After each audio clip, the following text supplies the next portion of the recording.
వర్షాలు పడుతున్నాయి అనగానే జనరల్గా ఎవరే కానీ రిజర్వాయర్లు నింపుకోవాలని ఆలోచన చేస్తారు. ముఖ్యంగా మా పాలమూరు జిల్లా, మహబూబ్నగర్ కానీ, నల్గొండ కానీ ఇవన్నీ ఒక పీడిత జిల్లాలు, కరువు పీడిత జిల్లాలు. కరువు కాటకాల నుంచి బయటపడే జనం, సారవంతమైన భూములు ఉన్నాయి. వర్షాలు పడి నదులు ఉప్పొంగి సముద్రంలో కలుస్తున్నాయి, కానీ ఆ నీళ్ళని నింపాలన్నటువంటి ధ్యాస సోయవట్లేదు. ఇలా జూరాల ప్రాజెక్ట్ నుంచి జూరాల కెపాసిటీ యాక్చువల్గా 19 TMCలో డిజైన్ చేసేది దాన్ని, కానీ దాన్ని కుదించి 9 TMCల వరకు. 9 TMC రిజర్వాయర్ నుంచి ఒక బ్యాలెన్సింగ్ రిజర్వాయర్ నుంచి అన్నా దాని మీద ఆధారపడినటువంటి భీమా ఫేజ్ 1 కానీ, నెట్టెంపాడు కానీ, భీమా ఫేజ్ 2 కానీ, కోయిల్ సాగర్ కానీ, అదేవిధంగా లెఫ్ట్ మెయిన్ కెనాల్ కానీ, జూరాల నుంచి మొదలుకుంటే అక్కడ వనపర్తి వరకు పోతాయి నీళ్ళు. వరద వస్తుంది అనగానే గతంలో ఎట్లుండేదంటే ఆలుమట్టి నారాయణపూర్ డ్యామ్ గేట్లు ఎత్తేసి అనగానే వెంటనే మేము అప్రమత్తమై నీళ్ళు వచ్చాగానే ఇక్కడ నుంచి మేము నీళ్ళు తీసుకుపోయేవాళ్ళం. పండుగలా చేసుకునేవాళ్ళం మేమందరం కూడా. పూలు జల్లి టెంకాయలు కొట్టి భీమా ఫేజ్ 1కు, భీమా ఫేజ్ 2కు, నెట్టెంపాడుకు, లెఫ్ట్ మెయిన్ కెనాల్కు, అటు సంగంబండ, ఇక్కడ కోయిల్ సాగర్ ఇవన్నీ నింపుకునేవాళ్ళం మేము. కానీ ఈరోజు దురదృష్టం ఏంటంటే, అరే నీళ్ళు వస్తున్నాయి, ఎప్పుడు జరగలే అంత తొందరగా నీళ్ళు, ఇంత తొందరగా వాటర్ ఎప్పుడు రాలా. మొత్తం హిస్టరీ చూస్తే చాలా తక్కువ సమయం, ఇప్పుడు జరిగింది ఒక 50 ఏళ్ళలో చూసుకుంటే. ఈరోజు వర్షాకాలం స్టార్ట్ కాగానే పైన ఎగువలో ఉన్నటువంటి కర్ణాటకలో ఉన్నటువంటి నారాయణపూర్, కర్ణాటకలో ఉన్నటువంటి ఆల్మట్టి ఆ డ్యాములు నిండడం, పైన వర్షాలకు అవి నిండడం, అవి గేట్లు ఎత్తేయడం, మరి జూరాలకు నీళ్ళు రావడం ఒక అదృష్టంగా మేము భావించినాం. నీళ్ళు వస్తున్నాయంటే దానికి ఒక రివ్యూ మీటింగ్ జరుగుతుందేమో అనుకున్నాం. ఇరిగేషన్ మంత్రి గారు రివ్యూ మీటింగ్ పెడతాడేమో. ముఖ్యమంత్రి గారు సొంతం జిల్లాలో ఎప్పుడు లేనట్లు ఇలా 2 కృష్ణా తుంగభద్ర ఉప్పొంగుతూ ఉన్నాయి, నీళ్ళు వస్తున్నాయి, వరదలు వస్తున్నాయి కర్ణాటక నుంచి పైనుంచి. ఆ నీళ్ళు వాడతారేమో అనుకుంటే జూరాల కెపాసిటీ ఎంత ఉందో అంత కెపాసిటీ రోజు నీళ్ళు వదులుతూ ఉన్నారు. వాళ్ళకి అవసరం కనుక పవర్ జనరేట్ చేసుకుంటున్నారు దగ్గర 3.5 TMCల వాటర్తో. మిగతా ఒక 6-7 TMCలు నీళ్ళు వదులుతున్నారు.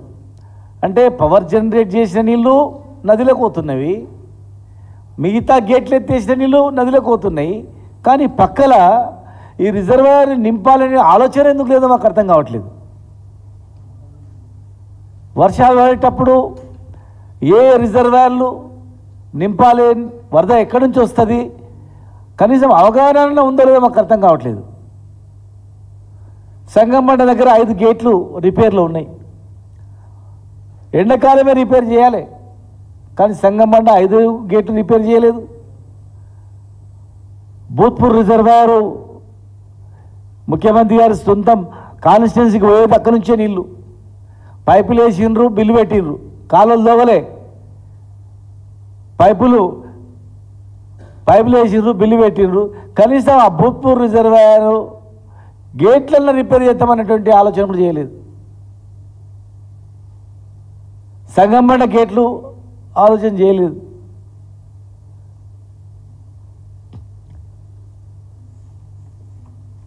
తొందరగా పడ్డ వర్షాలకు ఆ రిజర్వాయర్ నిండితే కింద మొత్తం నాట్లు వేసుకుంటారు, తొందరగా పంటలు పండుతాయి. మళ్ళీ ఒకవేళ వర్షాలు పడితే మళ్ళీ 2వ పంటకు కూడా తొందరగా వేసుకోవడానికి అవకాశం ఉంటుంది. ఇలా పనులు లేదు, రైతుల గోస మామూలుగా లేదు అక్కడ. మొన్న ఎండాకాలమేమో నీళ్ళు లేక సేన్లు ఎండిపోయినాయి, ఇప్పుడేమో నీళ్ళుండి నింపుతలేము. ఎంత దౌర్భాగ్యం చూడండి. పైన నారాయణపూర్ నుంచి 1.5 టీఎంసీలు చేస్తే సగం నీళ్లు నది తాగేసింది. కొన్ని నీళ్ళు వచ్చినాయి ఇట్లా అంతే, ఒక తడి అర తడి అయింది. నీళ్ళు లేక చేన్లు ఎండిపోయినవి. అదే ఎండిపోయిన చేన్ల దగ్గర ఉన్న రిజర్వాయర్ నింపడానికి ఇప్పుడు అవకాశం ఉంటేనేమో ఇప్పుడు నీళ్లు నదిలోకి వదిలిపెడుతున్నారు. ఎక్కడైనా కానీ ఈ ప్రపంచంలో ఎవరే కానీ ఒక రిజర్వాయర్ ఉందంటే రిజర్వాయర్ కింద ఇమ్మీడియట్గా గేట్లు ఎత్తగానే అవి నింపుకుంటారు. అవి నిండిన తర్వాత నదిలోకి వదులుతారు. కానీ వీళ్ళు నదిలోకి వదులుతారు. రేపు ఫ్యూచర్లో మరి వర్షాలు రాకుంటే గ్యారెంటీ ఏముంది? వర్షాలు వస్తాయని గ్యారెంటీ ఏముంది? వచ్చిన వర్షాలు తొందరగా దేవుడు కనికరిస్తే మీరు కనికరించకపోతే ఎట్లా? దేవుడు కనికరించిన ఏదో శాస్త్రం చెప్పినట్లుంది, పూజారి కనికరించలేదు అన్నట్లుంది కథ.